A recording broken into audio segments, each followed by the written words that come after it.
মাঝে মাঝে চ্যালেঞ্জ পেতে কার না ভালো লাগে বলুন। আর সেই চ্যালেঞ্জ যদি সাকসেসফুল হয়ে গিয়ে যদি আমি জিতে যাই তাহলে তো আরোই ভালো লাগে। কালকে রাত্রেবেলাতে অলিরানি আর অলিরানির বাবা আমাকে বলেছে যে আমরা দুজনেই আলাদা আলাদা টিফিন দেব। অলিরানির বাবা মুখ ফুটে বলেনি, কিন্তু ভাবে ভাবে বুঝিয়েছে আমাকে। অলিরানি কালকে রাত্রে আমাকে বলেছে আজ মা আমাকে ঝুড়ো সুজি দেবে, ঝাল সুজি করে দেবে, কিন্তু সেটা ঝুড়ো ঝুড়ো হবে। মানে ও না কাদা এই ক্যাতক্যাতে যে ব্যাপারটা, মানে জলটা বেশি দিয়ে যে সুজিটা হয় সেটা একদমই অলিরানি পছন্দ করে না, ও খেতেও চায় না। তো ও ঝুড়ো সুজি খাবে। আর মিস্টার দাস এই ঝুড়ো সুজিটা গরম গরমই খেতে পছন্দ করে। ওর যেহেতু কালকে মর্নিং ডিউটি আছে, তো ও বলল যে আমাকে তাহলে টিফিন দিতে হবে না। এবার টিফিন না দিলে এখন অফিসের বহুত প্রেশার, তারপরে ওই টিফিন খেতে বেরোতেও পারে না। এক একদিন এরকম হয়েছে যে আমি টিফিন বানিয়ে দিয়েছি, সেই টিফিন বাড়িতে নিয়ে চলে এসেছি, খেতে পারিনি। তো সেই কারণে ভাবলাম যে যদি বেরোতে না পারে, সময় যদি না হয়, তো সেই কারণে আর কি মিস্টার দাসের জন্য দেবো হচ্ছে ওকে রুটি বা পরোটা, দুটোর মধ্যে যে কোনো একটা। কালকে ল্যাট মেরে রাত্রেবেলাতে শুয়ে পড়েছি, আর কিছুই মানে টিফিনের কিছুই কেটে পেটে বা আটা ফাটা মেখে রাখিনি। তো ওই আজকে সকালবেলা উঠে হুটোপাটা লেগে গেছে। যদিও আজকে একটু সকাল সকালই ঘুম থেকে উঠেছি, কারণ দু রকমের টিফিন বানাতে হবে যেহেতু, সেই জন্য প্রেশারটা একটু বেশি জানতাম, সেই কারণে। তো এদিকে আটা মাখা হয়ে গেছে, আর এদিকে অলিরানির সবজিগুলো মোটামুটি আমার ভাজা হয়ে গেছে। উনি আবার সবজি এই ঝাল সুজিতে এই রকম আর কি, মানে জল কম দিয়ে যে সমস্ত সুজিগুলো আমি বানাই সেগুলোতে আবার সবজিগুলো ডাটো ডাটো থাকবে, সবজিগুলো গিয়ে মানে বেশি সেদ্ধ হয়ে যাবে না, বেশি ভাজা হয়ে যাবে না। মেয়ের আমার কিছু থাক না থাক, এত বড় একটা জীব হচ্ছে আস্তে আস্তে, জানেন। আগে এত প্রবলেম ছিল না, আগে যেরকম টিফিন করে দিতাম সেরকম খেয়ে নিত, কিন্তু ওই মেয়ে বড় হচ্ছে আমার, বুঝতে পারছি। আর এদিকে মিস্টার দাসের জন্য প্রথমে ভেবেছিলাম যে রুটি বানাবো, তারপরে ভাবলাম যে না থাক, একটুখানি পরোটা ভেজে দিই কম তেল দিয়ে, আর ওদিকে পরোটার সাথে একটুখানি আলু ভাজা করে দিলাম। তো হয়ে গেল, অলিরানির টিফিনও রেডি, মিস্টার দাসেরও রেডি। এরপর টিফিনটাকে বেড়ে টিফিন বক্সে রেডি করে দিলে পারেই আমার মোটামুটি সকালের কাজ হয়ে যাবে। আর মার জন্য একটুখানি ঝাল সুজিই বানিয়ে রাখলাম। মারটা পরে আমি গরম করে একটু বেশি জল দিয়ে করে দিতে হবে, কারণ মা না এই ঝুড়োটা আবার খেতে পারে না। টাটা।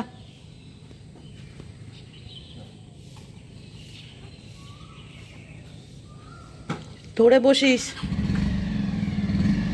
ধরে বসিস। কি সুন্দর ঝলমলে রোদ উঠেছে, আর কি সুন্দর কোকিল ডাকছে।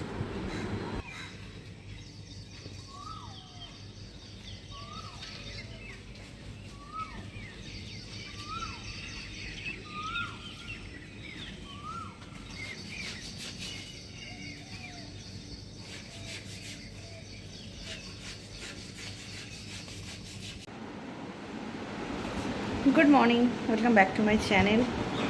তো স্নান টান পুজো টুজো সব কমপ্লিট। এখন আমি সকালবেলার খাবার নিয়ে বসলাম। মাথাটা খুব ঘোরাচ্ছে, কেন ঘোরাচ্ছে জানি না।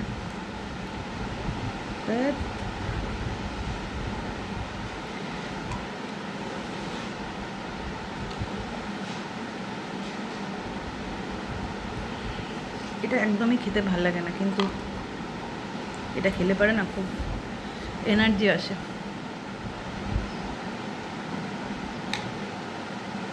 বাধ্যতামূলকই খেতে হয়।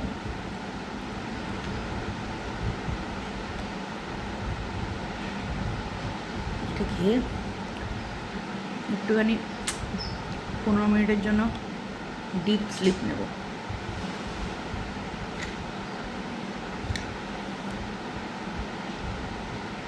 হঠাৎ করে শরীরটা খুব খারাপ করছে, কেন জানি না। তো যখন এরকম শরীরটা খারাপ করে না, তখন একটুখানি নিজের শরীরটাকে রেস্ট দেওয়াটা খুব জরুরি। ব্রেকফাস্ট ডান, রান্নাও মোটামুটি অর্ধেক কমপ্লিট। একটু শুয়ে নিই, তারপরে আবার বাদবাকি রান্না করবো।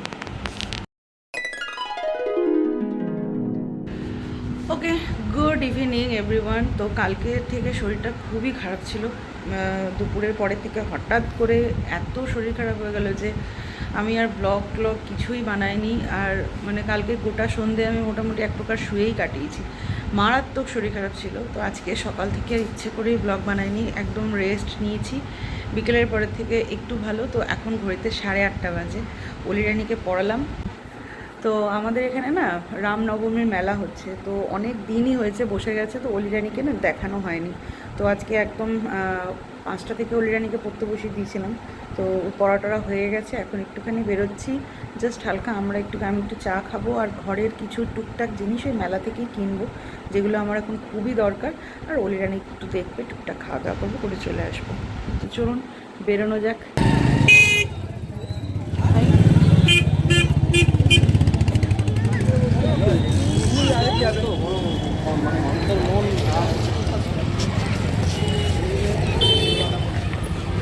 জাস্ট একবার দেখুন, যেমন লোক আসছে তেমন লোক বেরোচ্ছে।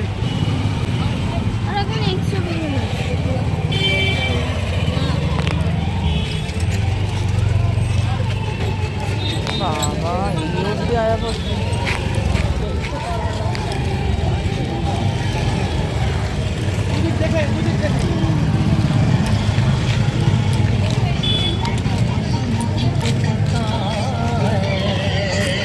একটা টাইমে এই মেলাটা অনেক বড় করে জাঁকজমক করেই হতো, বিয়ের পর এসে আমি অনেক বছরই দেখেছি। কিন্তু ইদানিং গিয়ে এখন মেলাটা এতই ছোট হয়ে গেছে, বাচ্চাদের জন্য সেরকম কিছুই রাইড নেই। আগে অনেক রাইডই আসতো, এখন কোনো রাইডই আসে না, শুধু জাস্ট কয়েকটা দোকান বসে। আর ওই পুজোটা নম করে পুজোটা হয়, এই আর টুকটাক খাবারের স্টল, ব্যাস এই হচ্ছে মেলা। মানে ঢুকেই মেলা সব শেষ, কিন্তু তাও আর কি বাচ্চাদের আনন্দ। আগে আমারও খুব ভালো লাগতো মেলায় আসতে, মেলাতে ঘুরতে, কিন্তু ওই সময়ের সাথে সাথে, বয়সের সাথে সাথে এখন আর কিছুই ভালো লাগে না। এখন ওই মেয়ের জন্য আসা, 3 দিন ধরে মেয়েটা বলে যাচ্ছে যে আমাকে তুমি কবে নিয়ে যাবে, আমার সব বান্ধবীরা চলে গেছে, ঘোরা হয়ে গেছে, মানে ওই গাড়িতে যায় তো আলোচনা হয় আর কি। তো আজ যাই কাল যাই করতে করতে না মিস্টার দাসের সময় হচ্ছে, না আমার সময় হচ্ছে। আর আমি না এই সমস্ত মেলাতে আমি অলিরানিকে নিয়ে একা একা কখনোই ভরসা পাই না, আর এই রকম ভিড়ের মধ্যে তো একদমই নয়। তো সেই কারণে আর কি মিস্টার দাসকেই বলতে হয় যে তুমি একটুখানি নিয়ে চলো। আর একা একা মেলায় ঘুরতে আসাটা পুরো বোকার মতনই লাগে। তো আর বাড়িতে মাকে তো সবসময় মানে ফেলে রেখে দিয়ে আসতে পারি না, কারণ মার কখন কীরকম হয়। যেহেতু মার এই টাইমটাতে একটু শুয়ে থাকে, খাওয়া দাওয়া করিয়ে মাকে শুইয়ে আর উঠবে না মা একদম, আবার কালকে সকালবেলাতে। তো সেই কারণে একদম নিশ্চিন্ত, আমাদের খাবারটা রেখে এসেছি, পরে আমরা খাবো। তো অলিরানি এসেই প্রথমে দেখছিল হচ্ছে পাজেল বক্সগুলো। আমি বললাম যে এটা তোর আর বয়স নেই, তুই বেকার এটা কিনিস না। সে তো শুনবেই না। তো তারপরে ওর বাবা বললো যে তাহলে তুই অন্য কিছু দেখ। তো বাচ্চাদের বলতে সেই রকম বিশাল কিছু আহামরি কিছুই নেই, জাস্ট ওই হরেক মালের যেগুলো হয় আর টুকটাক টয়েস, ব্যাস এই আর কি। তো সেই রকম পছন্দ হচ্ছিল না বলে কিছুই বুঝতে পারছিলাম না যে অলিরানিকে অ্যাকচুয়ালি দেবোটা কিনে কি, শেষমেশ কি পাজেল ওই বক্সটাই দিতে হবে। তারপরে অনেক খোঁজাখুঁজির পরে উনি একটা খুঁজে পেয়েছে। আর হ্যাঁ, যেটা ভালো লাগছিল, এই ক্ল্যাচারগুলো দেখতে খুবই ভালো লাগছিল, বেশ সুন্দর ছিল, কিন্তু সুন্দরের সাথে সাথে দামটাও খুব সুন্দর ছিল। তো আমি তার মধ্যেও দেখে শুনে একটা নিলাম আর কি, মানে দেখতে এত ভালো লাগছিল। আর এখন চুলটা আমার সেই উঠে উঠে এমন একটা পর্যায়ে গিয়ে দাঁড়িয়েছে, খুলে তো রাস্তাঘাটে বেরোনোই যায় না, ওই ক্ল্যাচারই ভরসা। তো সেক্ষেত্রে সুন্দর সুন্দর যদি একটুখানি স্টোন বসানো ক্ল্যাচারগুলো চুলে দেওয়া যায়, তাহলে একটুখানি দেখতে ভালো লাগে, এই আর কি। তো যাকে অনেকটা কিছু দেখার পরে অলিরানির একটা ফাইনালি পছন্দ হয়েছে, এই ক্যামেরার মতন দেখতে, এটা কি জানি না। তো এটা ওর খুব পছন্দ হয়েছে। ঠিক আছে চল, কিছু তো একটা দিতেই হবে। আর এই তো ওর বয়স, সত্যি কথা বলতে যতই না না না না করি না কেন, হ্যাঁ, তো এই বয়সে এই জিনিসগুলো না করলে তারপরে একটা টাইমের পরে বড় হয়ে যাওয়ার পরে এখন নিজের দিয়ে তো বুঝি, এখন সত্যি বলতে মেলাতে ঘুরতে যে আসবো এই জিনিসটাই এখন আর ভালো লাগে না। তো ঠিক আছে, আনন্দ করছে করুক। তো কেনাকাটা মোটামুটি হলো, তারপরে মেলার আশপাশগুলো একটুখানি জাস্ট দেখছিলাম। তবে হ্যাঁ, ফুলের দোকানটাতে বেশ অনেক রকমের ফুলগুলো এসছিলো, দেখতে বেশ ভালো লাগছিল। তো দামটা একটু বেশিই বলছিল, তো সেই কারণে আর নিলাম না। আসলে মেলা টেলা এই সব জায়গাতে না একটু দামটা বেশিই হয়, এর থেকে দোকান থেকে নিলে কি বলুন তো, খারাপ যদি কিছু হয় বাই চান্স আর কি, সেটা এক্সচেঞ্জ করা যায়। তো যাই হোক, সেইগুলো দেখে চলে এলাম। ওই যে বলেছিলাম আমি ঘরের জন্য কিছু জিনিস নেব, সেই জিনিসগুলো নিলাম। মগ, আমার ঘরের প্রত্যেকটা বাথরুমের মগ পুরো ফেটে গেছে, তো ওইটাই আর কি জোড়াতাপ্পি দিয়ে চলছিল। তো মগগুলো দেখলাম সস্তায় আর কি পাওয়া গেল, তো সেই কারণে একটা মগ নিলাম। আর একটা প্লাস্টিকের বালতি নিলাম, বালতিটার খুব প্রয়োজন ছিল আমার, সেই কারণে আর কি নিয়ে নিলাম হচ্ছে বালতি। তারপরে হচ্ছে আমি আমার জন্য একটা নিলাম হচ্ছে ক্ল্যাচার, যেটা আমার খুব দরকার আর কি, যেটা বললাম ওই স্টোন বসানো ক্ল্যাচারগুলো নিইনি, যেগুলো রেগুলার ইউজের ব্যবহার হবে সেইগুলোই নিয়েছি, কারণ এখন আর কোথাও সেরকম যাওয়ার জায়গা নেই 1 নম্বর, আর যখন যাব তখন দেখা যাবে। এরপরে চলে এলাম হচ্ছে আমার আর মিস্টার দাসের মেলাতে আসার মেন আকর্ষণ হচ্ছে এই আচারের দোকানে। আজকে আচার বড়ি এগুলো কিছু নেব না, ওগুলো অন্য একদিন আসবো, যেদিন অলিরানিকে বাড়িতে রেখে আসবো, কারণ আজকে মেলাতে প্রচণ্ড ভিড়, আর আচারের সেকশনটা তো খুবই ভিড়, মানে ঢুকতেই পারছিলাম না, শনিবার বলে হয়তো। তো অল্প অল্প কয়েকটা জিনিস নিলাম আর কি, পাঁপড় নিলাম, তারপরে ওই আনার দানা অলিরানি পছন্দ করলো সেটা নিলাম, এই আর কি। এই সমস্ত নিয়ে তারপরে চলে এলাম হচ্ছে একটুখানি খাওয়া দাওয়ার দিকে। যদিও আজ শনিবার, আমি সেরকম কিছুই খেতে পারবো না। মিস্টার দাস ঘুগনি খেলো, অলিরানি আর আমি ওই ফুচকা খেলাম। নিমকি নিলাম 220 টাকা। আর এই দিক থেকে গোপুবাবুর জন্য নিলাম হচ্ছে একটুখানি জিলিপি আর একটুখানি মালপোয়া।